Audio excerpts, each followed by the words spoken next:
Sixth question of exercise 8.3 comparing quantities.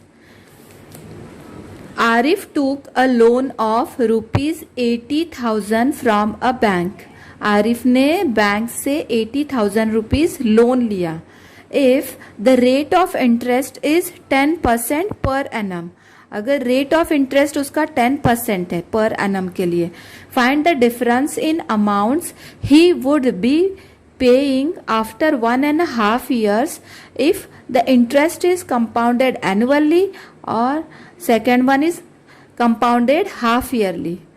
तो amounts में difference find out करें. अगर वो 1.5 साल के लिए ये लोन लिया है तो एनुअली कंपाउंड करने के बाद कितनी अमाउंट देनी पड़ रही है, और हाफ ईयरली अगर कंपाउंड किया गया तो कितनी अमाउंट देनी पड़ेगी, तो वो डिफरेंस फाइंड आउट करना है.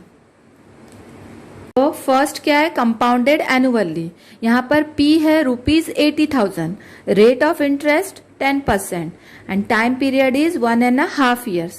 तो पहले हम 1 साल के लिए होल नंबर n क्या हो जाएगा 1, और फिर नेक्स्ट हाफ ईयर के लिए फाइंड आउट करेंगे.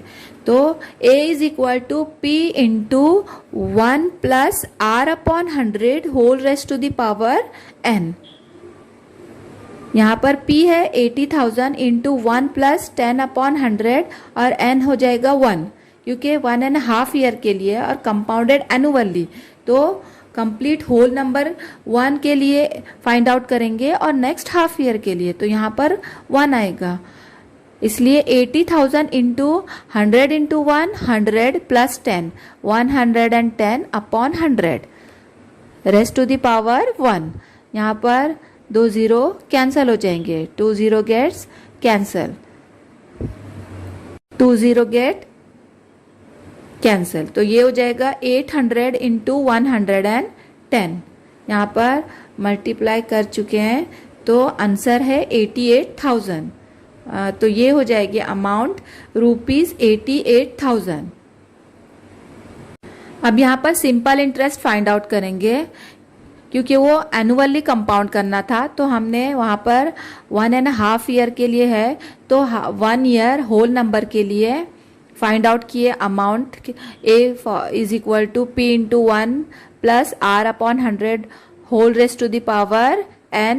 उससे 1 साल के लिए फाइंड आउट किए, और हाफ ईयर के लिए क्योंकि कंपाउंडेड एनुअली है तो सिंपल इंटरेस्ट फाइंड आउट करेंगे.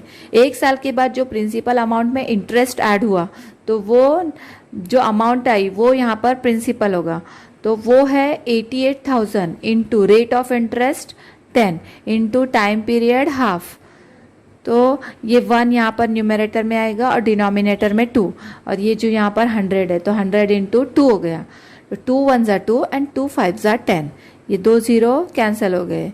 तो यहाँ पर है रुपीज 880 इंटू 5. तो यहाँ पर मैं मल्टीप्लाई कर चुकी हूँ, तो आंसर है रुपीज 4,400.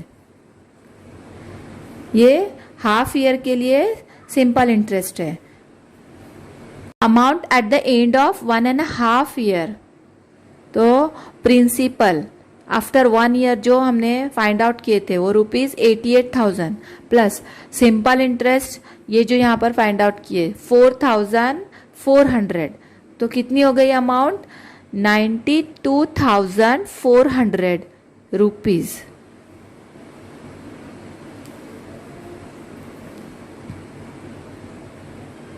अब अगर ये कंडीशन होती कंपाउंडेड हाफ ईयरली, तो P जो है दिया हुआ rupees 80,000, rate of interest 10% per annum है, तो हाफ ईयरली के लिए वो हाफ हो जाएगा, यानी 5% हो जाएगा.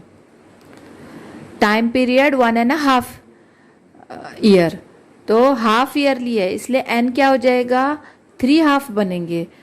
This 1 half, 1 half and 1 half, ये एक 1 2 एंड 3 यानी 3 हाफ बनेंगे, इसलिए n हो जाएगा 3. इसलिए A is equal to P into 1 plus R upon 100 raised to the power n.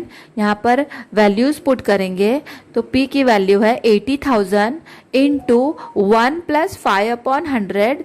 यहाँ पर n हो जाएगा 3 क्योंकि 3 हाफ है, तो ये ₹80,000 into 105, 105 upon 100 raised to the power 3। तो ये हो जाएगा ₹80,000 into 105 upon 100 into 105 upon 100 into 105 upon 100। तो इसमें जो है वो 5 कॉमन फैक्टर आता है 105 एंड 100 में। तो 5 2 ज़ा 10, 5 1 ज़ा 5 एंड 5 2 ज़ा 10, 5 0 ज़ा 0।